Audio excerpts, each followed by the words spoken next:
आज की इस प्रोफेसी अपडेट के अंदर आपका स्वागत है।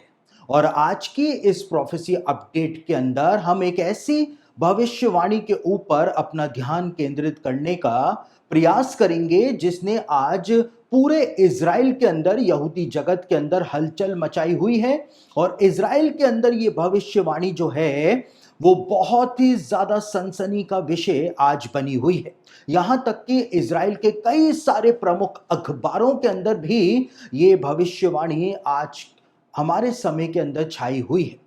और वो भविष्यवाणी जो है वो यशाया उसका 10 अध्याय और उसके 34वें वचन के अंदर जो यशाया ने हजारों साल पहले भविष्यवाणी करी थी लेबनान के विषय में, वो भविष्यवाणी आज यहूदियों में, इज़राइल में और इज़राइल के मीडिया के अंदर बहुत ही ज्यादा चर्चा का विषय बनी हुई है। उस भविष्यवाणी में क्या लिखा हुआ है, सबसे पहले हम उसको पढ़ लेते हैं। यशाया उसका 10 अध्याय और उसके 34वें वचन में लिखा है, लेबनान के लिए एक भविष्यवाणी दी हुई है, वह घने वन को लोहे से काट डालेगा और लबानोन एक प्रतापी के हाथ से नष्ट किया जाएगा। यहां पर लेबनान के बारे में एक भविष्यवाणी दी गई है और इस बात को बताया गया है कि लेबनान जो है वो एक प्रतापी के हाथ से नष्ट किया जाएगा। और यहूदी रब्बी जो आज इज़राइल के अंदर हैं, जो इस भविष्यवाणी के द्वारा इस बात को बता रहे हैं कि मसीह के आने का समय अब हो गया है, उनका ये कहना है कि यहां पर हिंदी में जो प्रतापी शब्द का इस्तेमाल किया गया है, लिखा हुआ है कि लेबनान एक प्रतापी के द्वारा नष्ट किया जाएगा, लेकिन मूल हिब्रू बाइबल में प्रतापी के लिए अदिर शब्द का इस्तेमाल किया गया है। और यहूदी रब्बियों का कहना है कि आज हमारे समय में इज़राइल और लेबनान का जो युद्ध हो रहा है, हिजबुल्ला और इज़राइल का जो युद्ध हो रहा है, उसमें ये भविष्यवाणी पूरी हो रही है। और कैसे पूरी हो रही है, यहां पे लिखा है लेबनान एक प्रतापी यानी अदिर के द्वारा नाश किया जाएगा। और यहूदी रब्बियों का कहना है कि इज़राइल लेबनान का जो विनाश आज कर रहा है या लेबनान के ऊपर जो मेजर हमले कर रहा है, वो इज़राइल अपने फाइटर जेट जिसको F-35 कहा जाता है, उसके द्वारा ये सारे हमले जो हैं, एयर स्ट्राइक्स जो हैं, वो लेबनान के ऊपर इज़राइल के द्वारा की जा रही हैं। लेकिन यहूदी रब्बियों का कहना है कि F-35 जो नाम है वो अमेरिका के द्वारा दिया गया नाम है, क्योंकि इज़राइल ने F-35 फाइटर जेट्स जो हैं वो अमेरिका से खरीदे हैं।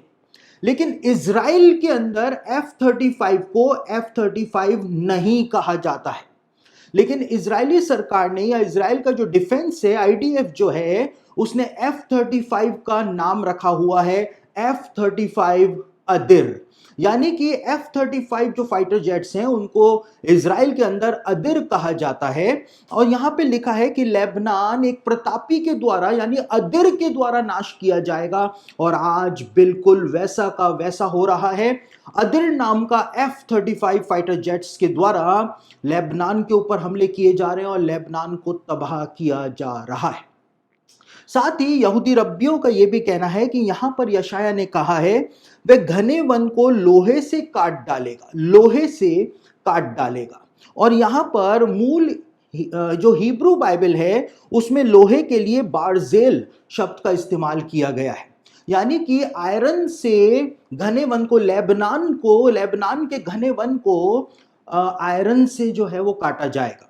और यहूदी रब्बियों का कहना है कि इज़राइल का जो गाजा के अंदर जो युद्ध चल रहा है और लेबनान के साथ जो युद्ध चल रहा है, इस युद्ध को, इस ऑपरेशन का जो नाम है वो नाम इजरायली सरकार ने दिया है ऑपरेशन आयरन सोर्ड, यानी कि ऑपरेशन लोहे की तलवारें, ये नाम दिया गया है। जैसे तलवार से काटा जाता है वही नाम जो है वो दिया गया है। और इसीलिए यहूदी रब्बियों का कहना है कि यशाया की ये भविष्यवाणी इस समय आकर के पूरी हो रही है, जब यही का यही सिनेरियो जो है वो आज इस युद्ध के अंदर बना हुआ है। साथ ही यहूदी रब्बियों का कहना है कि अगला वचन जो है, जो यशाया 11 अध्याय पहला वचन बन करके हमारे सामने आता है, इस बात को बताया हुआ है कि मसीह का आगमन होगा, जब लेबनान का नाश होगा अदिर के द्वारा, और जब अगम्य वन जो है, बड़ा वन जो है, वो तलवार से काटा जाएगा, लोहे से काटा जाएगा। उसके बाद की जो वर्ष है वो बताती है कि मसीह का आगमन होगा। यहां पर यशायाह ने भविष्यवाणी करी है 11 अध्याय के पहले वचन में, तब यीशे के ठूंठ से एक डाली फूट निकलेगी और उसकी जड़ में से एक शाखा निकलकर फलवंत होगी। शाखा यानी कि ब्रांच, और ब्रांच के लिए, शाखा के लिए हिब्रू के अंदर नेत्जेर शब्द का इस्तेमाल हुआ है, और नेत्जेर से ही नाजरत शब्द बना है। और इसीलिए आज की तारीख में भी जो क्रिश्चियंस इज़राइल के अंदर रहते हैं उनको नाजरीन कहा जाता है, क्योंकि वो यीशु नासरी को फॉलो करने वाले हैं, इसलिए उनको क्रिश्चियंस ना कह करके उनको नाजरीन कहा जाता है।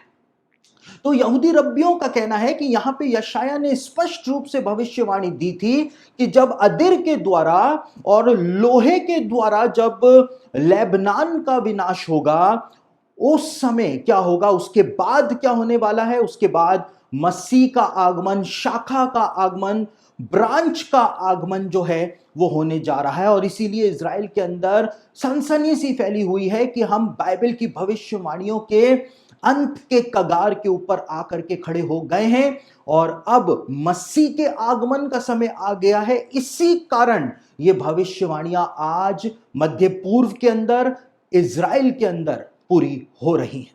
तो यहूदी रब्बी जो हैं वो इस भविष्यवाणी के ऊपर यही बताते हैं, और पूरे यहूदी जगत के अंदर, इज़राइल के मीडिया के अंदर इस भविष्यवाणी ने आज सनसनी जो है वो फैलाई हुई है। तो जब बाइबल की भविष्यवाणियां इस प्रकार से, माइन्यूट माइन्यूट भविष्यवाणियां इस प्रकार से जब आज पूरी हो रही हैं, तो ये हम मसीहों के लिए भी सचेत होने का और अपने जीवन और अपने आत्मिक जीवन के प्रति गंभीर होने का समय आ गया है, ताकि हम भी यीशु के दूसरे आगमन के लिए अपने आप को तैयार कर लें। क्योंकि यदि वास्तव में यहूदी रब्बी जैसा बता रहे हैं, वो उस बात में अगर थोड़ी सी भी सच्चाई है, तो हम यीशु के दूसरे आगमन के बिल्कुल कगार पर आकर के खड़े हो गए।